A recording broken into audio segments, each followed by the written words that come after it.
Bonjour les amis, imaginez un peu ceci, vous êtes tranquillement installé chez vous, quelqu'un vient vous kidnapper avec la dernière violence pour aller vous esclavagiser sur une terre qu'il a volée à quelqu'un d'autre. Vous êtes mis au travail sous les coups de fouet et c'est cette personne-là qui empoche la totalité de l'argent que vous produisez par votre travail. Un jour, vous en avez marre, vous lui foutez un coup de poing dans la gueule, vous arrivez à le chasser. Cette personne revient quelque temps après et braque une arme sur vous et vous impose de l'indemniser pour tout ce que vous lui avez fait perdre en vous libérant de son joug infâme. Comment auriez-vous réagi? Ne soyez pas étonnés, nous sommes toujours dans notre plongée dans l'histoire chaotique de ce peuple si vaillant et martyr d'Haïti. C'est le second et dernier épisode. Allez, c'est parti!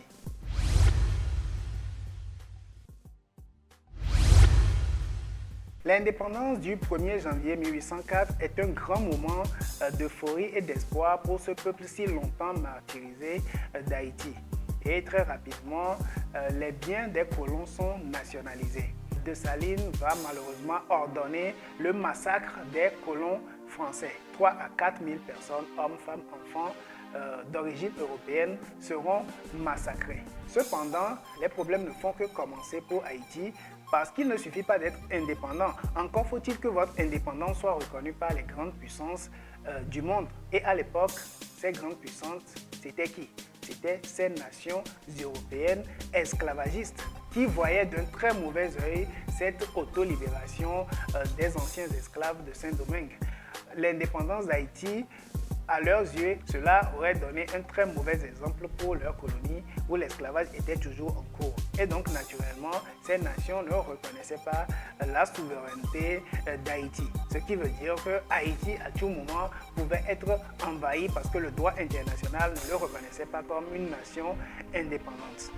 Non seulement ça, il subissait un blocus économique des plus durs. Son économie était asphyxiée parce que ce pays si riche en denrées si prisées à l'époque ne pouvait même plus exporter les produits de son agriculture. Et donc la misère commençait à frapper durement le peuple d'Haïti. Nous sommes en 1825 et c'est Jean-Pierre Boyer, un mulâtre, c'est le nom qu'on donnait aux métis en ce moment. Donc Jean-Pierre Boyer était au pouvoir à Port-au-Prince. Et là, il voit débarquer sur ses côtes une quinzaine de navires français avec des milliers de soldats et 500 canons. Tout cela sous la direction du baron de Mâcon. Le baron de Mâcon dit à Jean-Pierre Boyer qu'il a été envoyé par son roi, le roi de France, Charles X. Pourquoi? Eh bien, pour réclamer des indemnités à Haïti.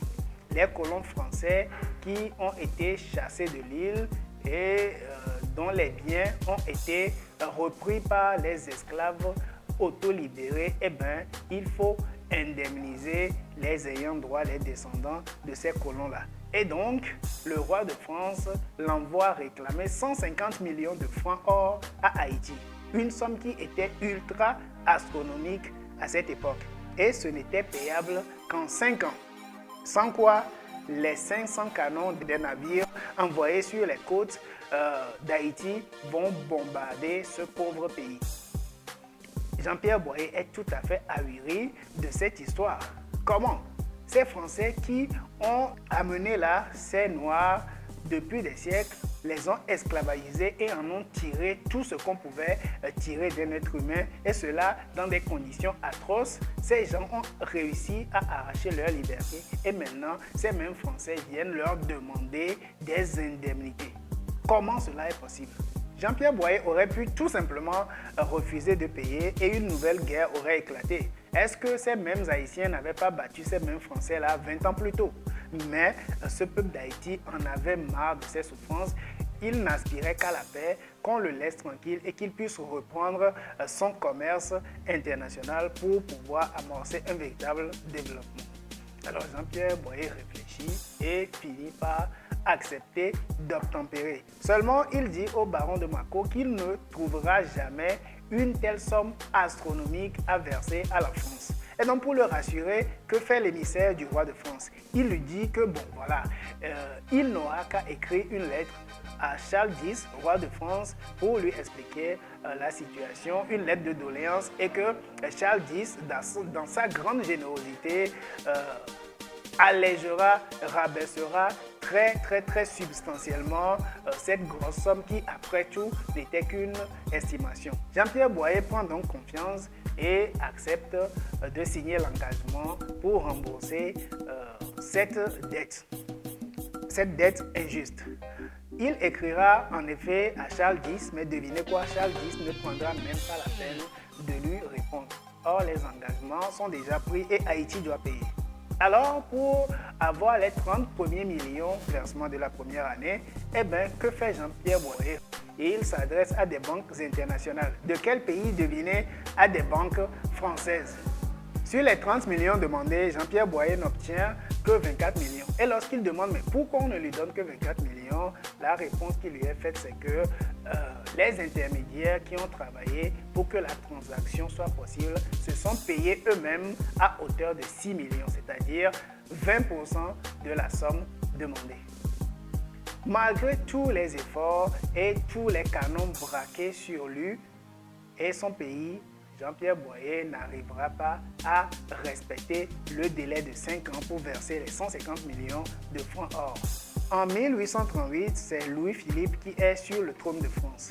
Et qu'est-ce qu'il fait? Il décide de rabaisser cette dette-là de 150 à 90 millions de francs or et de la rééchelonner sur plusieurs années. Vers la fin du siècle, avec beaucoup d'efforts et de sacrifices, Haïti, qui est passé par d'autres péripéties plus rocambolesques les unes que les autres, va finalement arriver à payer la totalité de sa dette. Et maintenant, il peut penser à amorcer un véritable développement. Vous voyez, ce pays qui est indépendant depuis une centaine d'années était pauvre, n'avait rien ou presque, pas de route, pas de chemin de fer, pas d'infrastructure de développement, parce que tout ce que ce pays pouvait produire comme richesse est parti dans ce qu'on a appelé cette malédiction de la double dette. Double dette, pourquoi? Parce que déjà, la somme imposée comme indemnité à verser à la France était déjà une dette injuste. Et maintenant, l'argent qui a été emprunté auprès des banques françaises avec des taux d'intérêt astronomiques et des commissions faramineuses prélevées, cela aussi est une autre dette. Haïti s'est donc retrouvé prise à la gorge dans cette spirale infernale-là et n'a donc pas pu se développer convenablement. Haïti, qui croyait être sorti enfin de cette mauvaise passe, voilà qu'il se retrouve encore en 1914 dans un autre pétrin. Cette fois, ce sont les Américains qui envahissent l'île, convoitant ses richesses naturelles. Et ils vont reprendre avec les mêmes vieilles méthodes françaises. Eux aussi imposeront un gros emprunt à cette pauvre nation haïtienne qui va retomber ainsi dans cette spirale de la dette. Ce n'est que vers le début des années 1950 que Haïti va finalement arriver à se débarrasser de cet endettement chronique. Mais le mal était déjà fait. Ce pays qui 150 ans plus tôt était la perle des Caraïbes, c'est le nom qu'on lui donnait, ce pays qui était riche, si productif, eh bien, n'était plus qu'une coquille vide. Une très petite partie de la population était instruite parce que les écoles étaient inexistantes et toutes les autres infrastructures de développement, je le disais tout à l'heure, étaient pratiquement inexistantes dans ce pays. Comment se développer dans cette situation? Le peuple était au bord de la famine. Bref, tout était désorganisé. Le désordre s'était installé dans ce pays-là. Désordre qui continue jusqu'à ce jour. Et désordre qui a été créé, vous l'avez compris, par de grandes nations civilisées, juste parce que ces nations étaient cupides et le seul tort que ces Haïtiens avaient, eh bien, c'était tout simplement d'avoir réclamé leur droit à la liberté et d'avoir conquis leur liberté comme c'est le droit de tous les êtres humains. Cela n'a pas fait plaisir à ces grandes nations championnes des droits de l'homme, de la liberté et de tous ces jolis concepts que nous connaissons. vers la fin du XXe siècle, des économistes se sont penchés sur la question et se sont demandé, tout cet argent qui a été extorqué si injustement à Haïti, si toutes ces sommes étaient restées dans l'économie haïtienne, en prenant toutefois en compte la corruption galopante qui est indéniable dans ce pays et qui est l'une des causes majeures de sa situation désastreuse jusqu'à ce jour, eh bien, ils se sont dit que finalement, on pouvait estimer cet argent, ces revenus-là, à 21 milliards de dollars au bas mot.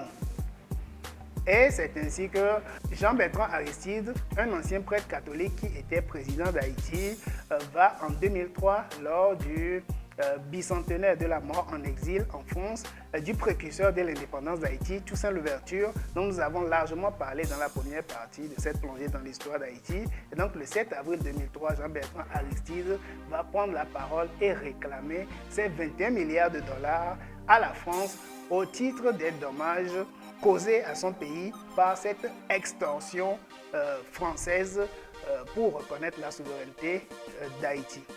Eh bien, on va tout simplement lui répondre quelques mois plus tard que non. Il n'y a pas eu extorsion. Malgré les centaines de canons braqués sur la gueule d'Haïti, eh bien, ce n'était qu'un accord bilatéral signé entre deux États sur un sujet qui les intéressait. Je vous rappelle que jusqu'en 1825, l'indépendance et la souveraineté d'Haïti n'étaient pas reconnues. Et c'était pour que cela soit reconnu que la France a exigé que ces versements soient faits en échange. Mais là, comme il s'agissait d'argent, eh bien, on reconnaît finalement que Haïti était un État et qui pouvait être traité d'égal à égal avec un autre État souverain, la France, pour lui verser de l'argent.